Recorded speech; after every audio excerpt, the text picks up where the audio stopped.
طرح کے حالات کی آسانی کے لیے دعا کرنی چاہیے.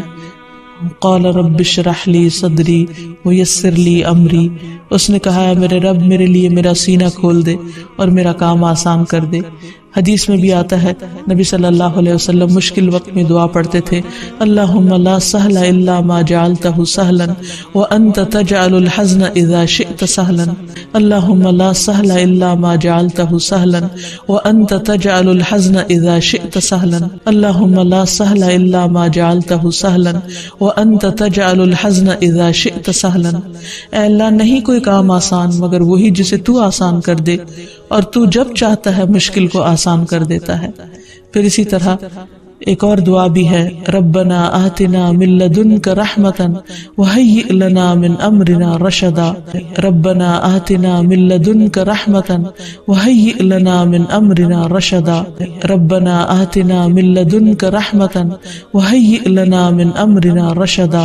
اے ہمارے رب ہمیں اپنے پاس سے رحمت عطا کر اور ہمارے لیے ہمارے معاملے میں رہنمائی فرما دے. پھر اسی طرح کثرت کے ساتھ درود شریف پڑھنا چاہیے، کیونکہ جو شخص کثرت سے درود شریف پڑھتا ہے تو اس کی ساری فکریں دور ہو جاتی ہیں اور گناہ معاف کر دیے جاتے ہیں. پھر اسی طرح یہ دعا بھی، اللہم انی اعوذ بک من جہد البلاء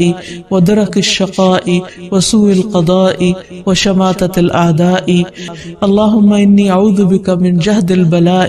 ودرک الشقاء وسوء القضاء وشماتۃ الاعداء، اللہم انی اعوذ بک من جہد البلاء ودرک الشقاء وسوء القضاء وشماتۃ الاعداء. اے اللہ میں آپ کی پناہ چاہتا ہوں سخت مشقت، بد نصیبی کے پانے، بری تقدیر اور دشمنوں کے خوش ہونے سے.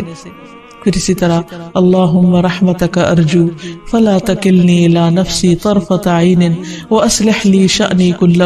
لا الہ الا انت، اللہم رحمتک ارجو فلا تکلنی الی نفسی طرفۃ عین واصلح لی شأنی کلہ لا الہ الا انت، اللہم رحمتک ارجو فلا تکلنی الی نفسی طرفۃ عین واصلح لی شأنی کلہ لا الہ الا انت. اے اللہ میں تیری رحمت کا امیدوار ہوں،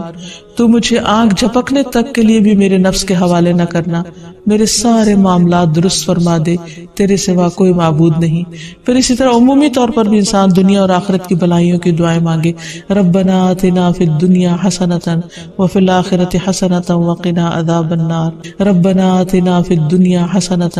وفی الآخرۃ حسنۃ وقنا عذاب النار، ربنا آتنا فی الدنیا حسنۃ وفی الآخرۃ حسنۃ وقنا عذاب النار. تو اللہ تعالیٰ سے دعا ہے کہ وہ ہماری ساری تکلیفیں پریشانیاں دور فرمائے اور ہمیں اپنی رحمتوں سے ڈھانپ لے اور دنیا اور آخرت پہ ہمیں بھلائیاں نصیب فرمائے.